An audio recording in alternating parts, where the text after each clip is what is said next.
Welcome back to the AI Ripple Effect podcast. And today I'm delighted to be joined by Captain Gajanan Karanjikar. I think it's the first time we've had not only a captain on the podcast, but also a master mariner and a blue economy social activist. So it's a great pleasure to have you on as a guest today, sir. Thank you very much, Johnny. I'm equally happy to be here to share my thoughts, and I've listened to a few of the podcasts, and I'm very delighted that you're sharing this knowledge across the board for the people to grow up in the technology space. And it's really great service to the logistics that it needs very dearly. Well, that's fantastic. And thank you for saying that. And we're very much looking forward to the wealth of experience that you've got and bringing it to our audience today. So why don't we start by looking at that? You're telling us a bit more about your own background and your story, and then we can perhaps look at get into what you're currently doing, your roles at the moment. I would be happy to share my a bit journey with the audience. I'm a master mariner, maritime professional, joined sea in 1989 at the age of 18. And thereafter, I sailed for 17 years, so rose up to the rank of a captain after being third officer, second officer, and going through that grind. And thereafter, from 2005, after being a captain of the ship for 5 years, I stepped down and came ashore, or rather onshore, to do the management of the ships and things like that. So I was in China for 3 years. Thereafter, I was in Singapore for 7 years. Then after my shipping stint, maritime transportation stint, I came to logistics in India. India is a very thriving landscape for the logistics space. So I wanted to get into the multimodal logistics and end-to-end logistics, and all these terms were very fascinating to me when I was sailing, because maritime transportation is a part of the entire, supply chain management and the logistics overall happening in the world. So maritime transportation transports about, 80-90% of the goods by sea. But still, I wanted to get into the grind of logistics, really what's happening on the roads, on the first mile, last mile, and hinterland traffics and things like that, which is very challengeful, the railways and the trucking and things like that. So I joined one company called Sikal Logistics in 2016. I'd worked with them in 2021, and then thereafter I switched over to my own business. Again, back to shipping. I worked in Dubai for 3 years, looking after a surveying company, and then as the luck would have it, I had an opportunity to come to US, handling the same kind of a management consultancy job for one of the consultancy company in US, and this is what it is. But maritime transportation has given me a lot to learn. 17 years at sea has been really filled with all kinds of experiences, and the most important and challenging thing there is every day is a new day. You're at new location, and every time you're at new port, new country, new people, new culture, new working styles. So the learning never stops. Learning keeps happening every day, in and out. And this is how you shape your character. This is how you ingrain your, learning skills and habits. And this is how, from my young days, I have traveled from bridges to deck to boardrooms throughout my career, and I have a lot to give away now. And of course, I'm reaching an age where I should do more to society and to community than to take from them. And this podcast, I find, is a good medium to do that. As we talk about technology ahead, I will share my thoughts with you on what practically I have seen, and how it comes to a paper as an idea, and how it fails to be implemented, but then eventually gets done the job, technology or without technology. Because finally, in all transportation, what is important is a customer satisfaction, and it's the subject of a book, of all you agree with me. But yes, I've had a fantastic career at sea. I don't regret. I had ups and downs in my life. You miss on family life, you miss on the children growing up in front of your eyes, but then look at the bigger horizon. You're setting up a big picture for them, which is rather international, rather multicultural, rather multi-religious, and multi people handling skills. And my children are pretty happy to see me at this stage, even if they have missed me in their young age of growing. Thank you, Johnny. Well, thank you so much. I think we're all going to benefit from that wealth of experience and learning as well, which is very much, as you said, what this podcast is about. So why don't we start by getting a bit of an understanding? We like to ask our guests about what they're seeing out there right now in terms of the kind of one or two of the main themes. What would you say are the sort of biggest trends or themes that you're seeing, particularly in the maritime and shipping industry right now? See, maritime landscape is growing. And in space of technology, I mean, it is an elephant's turn, as I always say, because maritime, the innovation happens in the last because there's so much of vast horizon involved with so many stakeholders, players involved. If you see a gist of maritime transportation with the seaborne trade, you would agree with me that almost last in 2023-24, I believe we traveled the entire global seaborne trade was something like 12.29 billion tons in the world. And put that in perspective, it was post-COVID, so it had grown into that scale, which was deprived the movement in COVID. So seaborne trade has seen a complete 4.5, 4. I mean 8% of the growth in post-COVID era. But having said that, the fleet capacities are ever growing. We have today 69,000 vessels, I believe, in the world, and that they carry something like 2.4 billion deadweight tons. And deadweight tons is a measure, is the cargo carrying capacity of a ship. 2.4 billion tons of space today is transporting the cargo, and we have something like 69,000 vessels there. Having said that, the number of owners, ship owners and fleet operators has grown drastically on maritime transportation. And this is about maritime transportation, which is a part of supply chain. You must have seen some of the disasters happening which have disrupted completely the supply chain. One of the prominent one was Ever Given, which happened in Suez Canal, blocking of Suez Canal, and that disrupted the entire supply chain. People lost money and things like that. And recent, we have that scenario of war in Strait of Hormuz, where again disruption has come in. Whether it's oil, container, cargo, packaged goods, project cargoes, everything is done by the shipping. So you can easily say 90% of the goods get transported by the sea.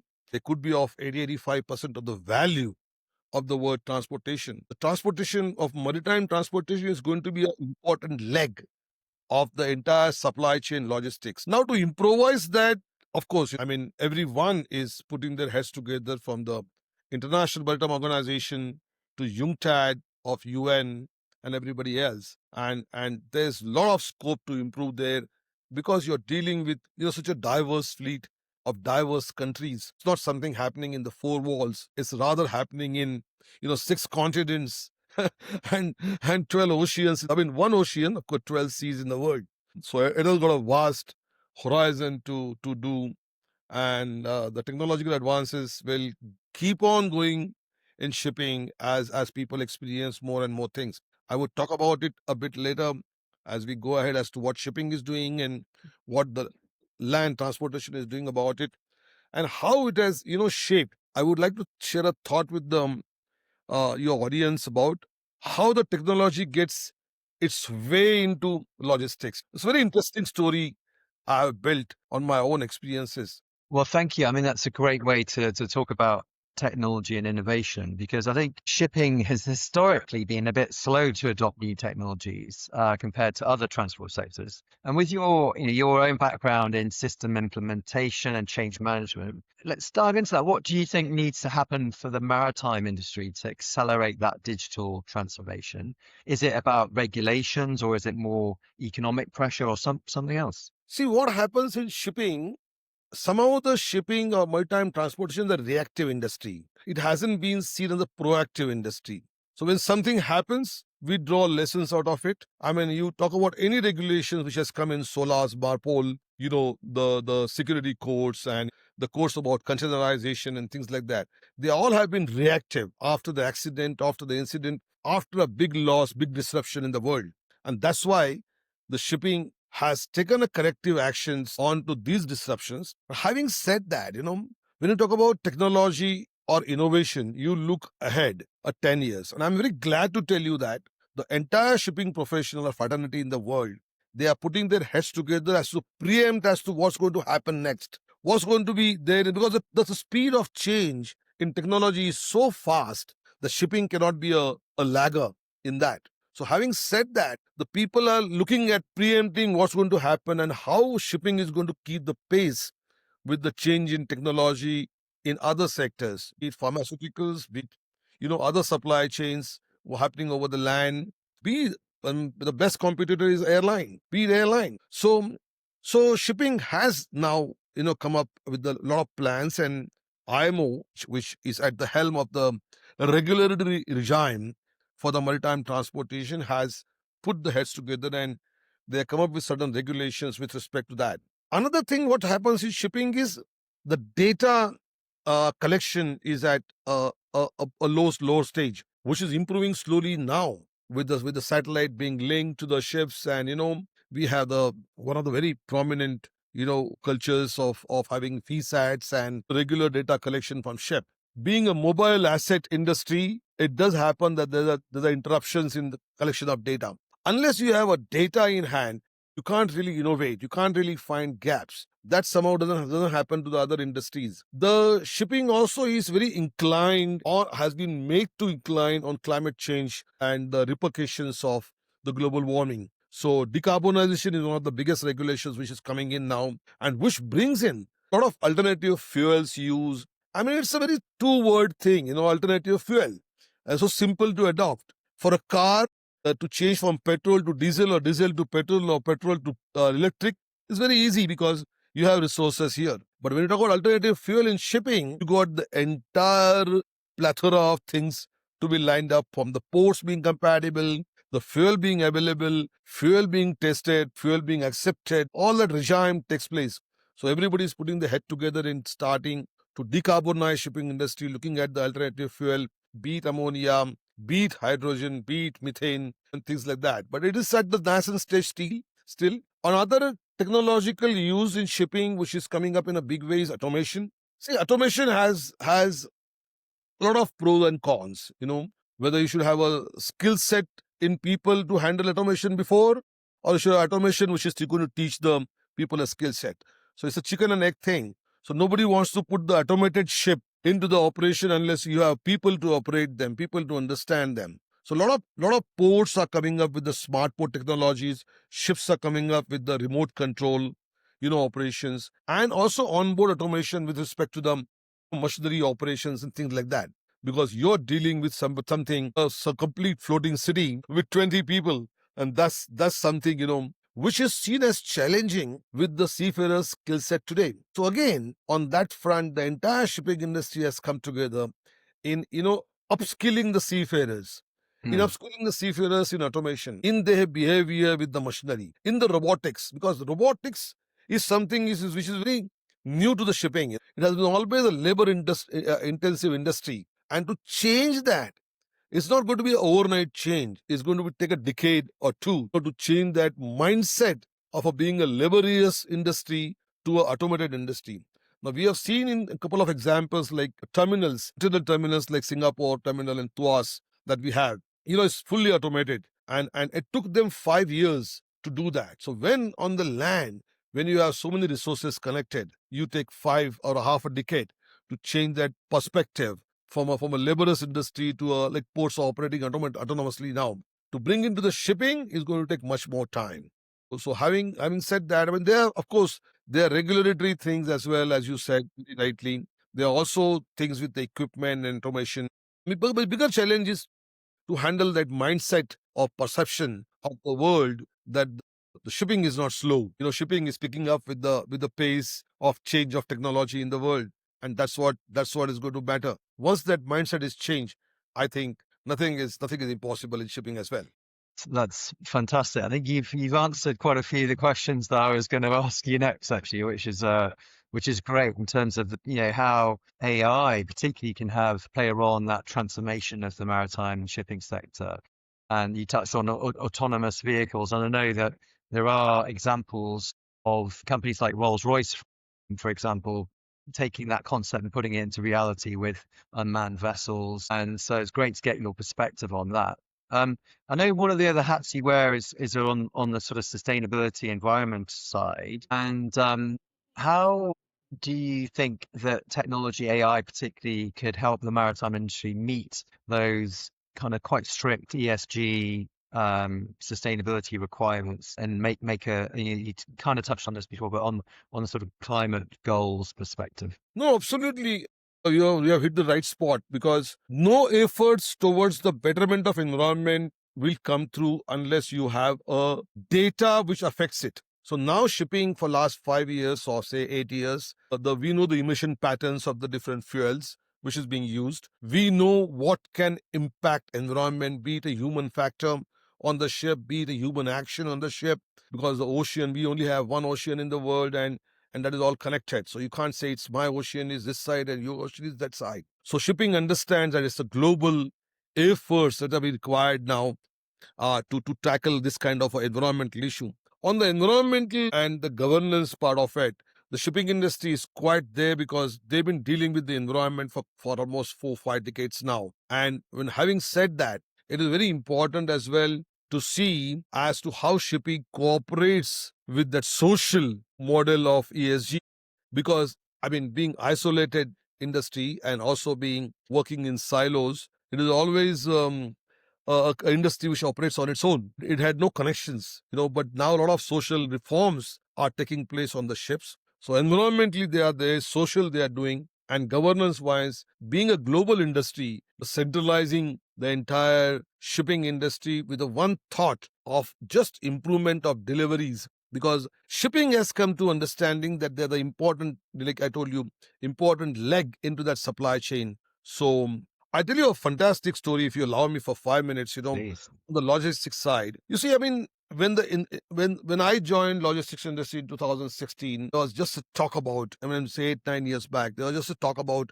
invasion of AI and invasion of technology. One of the very important thing, what was required that to be done in those industry, and what was the driver behind that was the customer, because customer wanted to see where the cargo is. So visibility of the cargo became the first priority in getting the in technology in, and that is why you see today, I mean, of course it's a bit matured now, delivery cycles of the cargos and the goods, even your courier packets today, they tell you on every day basis as to where the packet is.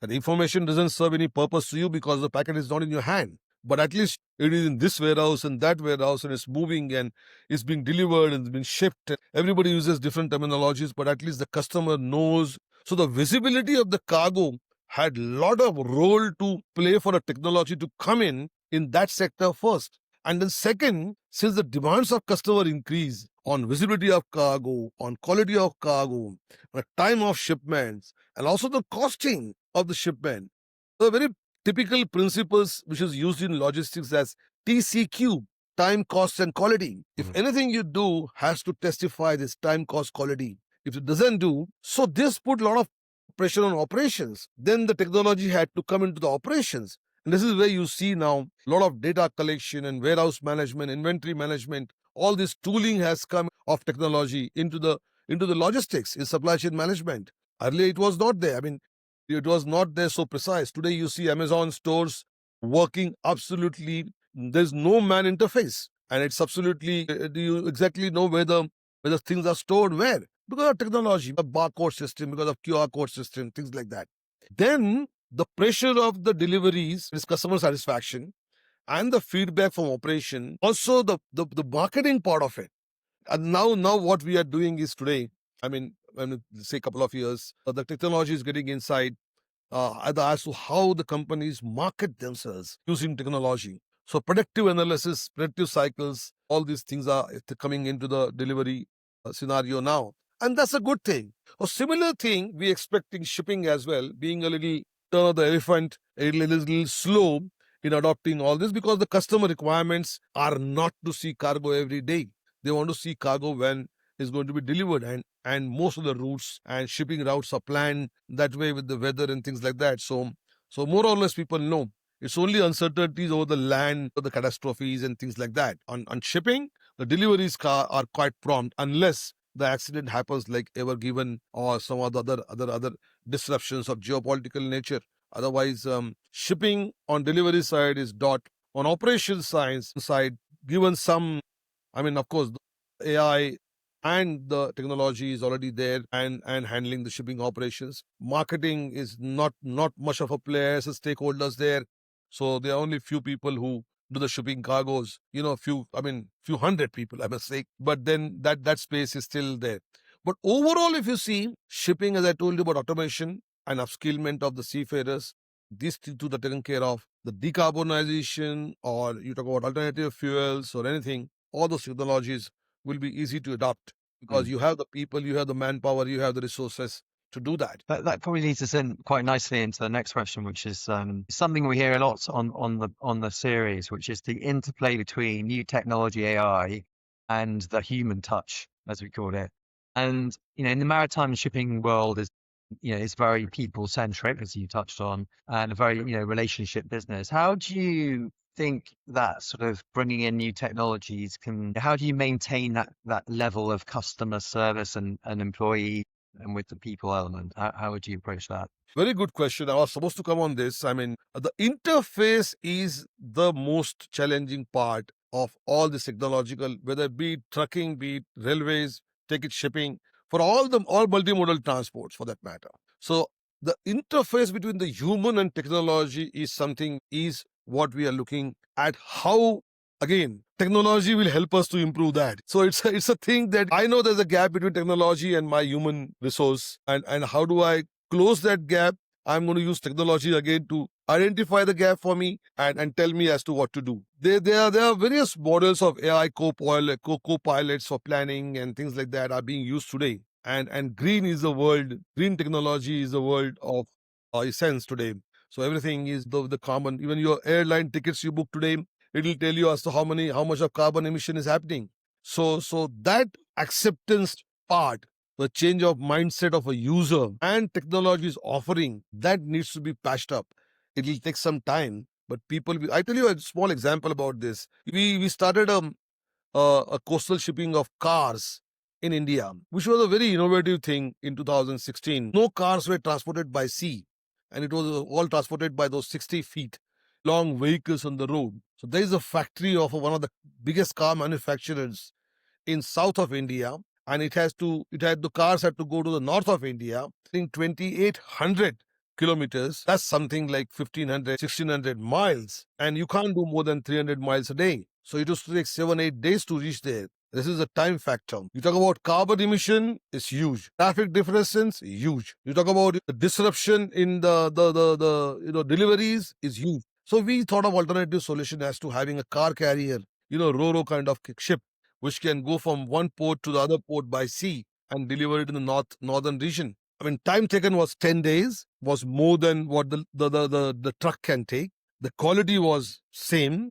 The car delivered by the ship and the truck was same. The cost was much cheaper. Because you're talking about economies of scale here. We used to take 4,000 cars at one time. So the cost was almost 20% down for the logistics cost. But the people mindset is such that when I say I need a car yesterday, not today, not tomorrow. So to put the car buying in a plan of a 10 days ahead, it's something very difficult for a people mindset to change. So when we started this, car companies had a lot of issues with the credit line and being delivered instead of 7 days into 10 days and things like that.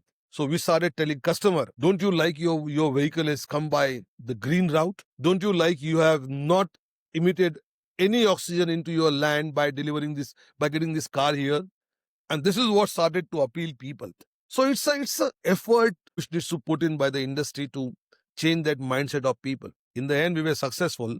I mean, there were customers. So we started giving them stickers about my car has come by green transport. So the children could be proud of telling their friends that my car has come by green transport, boss. Nice. So you have to make these small changes into the people mindset to accept. So this interface is very important. Technology can offer you a lot more.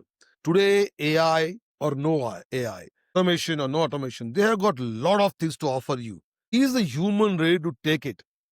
Because a lot of places I've given many talks on AI technology in various forums, but I've seen people talking about is an invasion, but they don't got disruption. I said no, AI is going to bring the reforms to you. Now it's up to you how to use those reforms to your advantage. You could be one of the persons, or you could be one of the persons look at it negative side as it's going to take so many jobs off. It is not. It is going to augment you with a lot of added advantage with respect to customer satisfaction, delivery, marketing, operation, name a company function, and it is all there in that. AI can still offer you a lot. There's a lot of scope But we have to see as to whether we can match that gap of human acceptance. If they can, they should, and we will. One day we will be there to do that. That's fantastic. It brings us to the last question of this podcast, which I've thoroughly enjoyed. But on a scale of, which is AI related and in relation to that, on a scale of 1 to 10, where 1 is no confidence and 10 is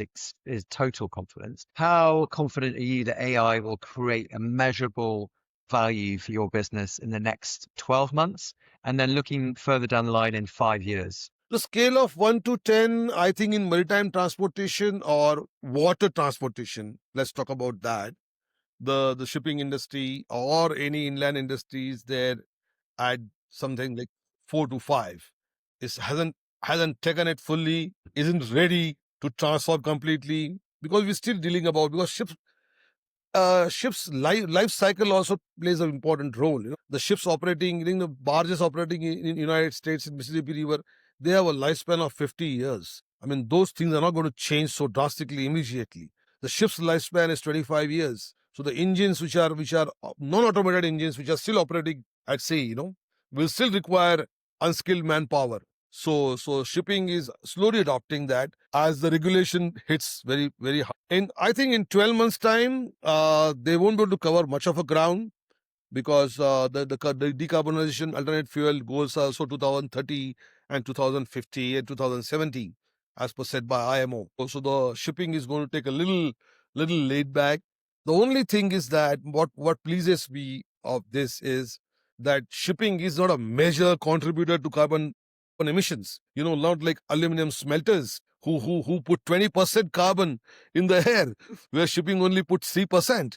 So it's not going to affect, though it is slow, it's not going to affect much, but something which is connected to everyone, supply chain. So the faster they bring in, it will be more pleasurable for people to talk about shipping being decarbonized first than the iron smelters and aluminum smelters, which are pouring carbon dioxide and monoxide into the atmosphere. Captain, thanks so much. That's been a great conversation. Loads of insights for our audience. If the people out there want to get in touch with you, where's the best place to find you? Yeah, I'm based in US. I work with a company called FMC International. I work as a senior consultant with them for their maritime transportation needs and their consultancy. I'm also a accident investigator. I'm available on my phone 24/7. Being a consultant to the United States, you need to be available because shipping is a 24/7 job.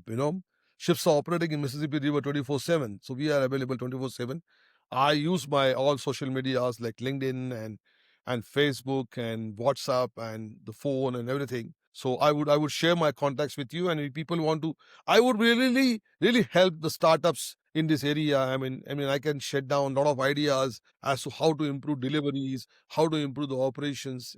Marketing, I won't be able to get in much, but operations and the customer satisfaction, I've dealt a lot in my 5 years span of multimodal logistics expert. I also been teaching in one of the top colleges in India about contemporary logistics to the MBA students. So I've learned a lot from those classes, then delivered. So I've got a lot of ideas in my head too. I can really be helpful to any startups who want to consult, and that's all free of cost. I won't charge any money. That's very generous of you, and I'll make sure we put the links into your socials and the contact details in the podcast description. Thanks again. It's been a fascinating conversation. We covered a lot of ground in a short period of time. So thank you, Captain, and thanks to everyone for joining today, and we'll see you on the next edition of the AI Ripple Effect. Thank you. Thank you, Jonny. Thank you very much. It's all my pleasure.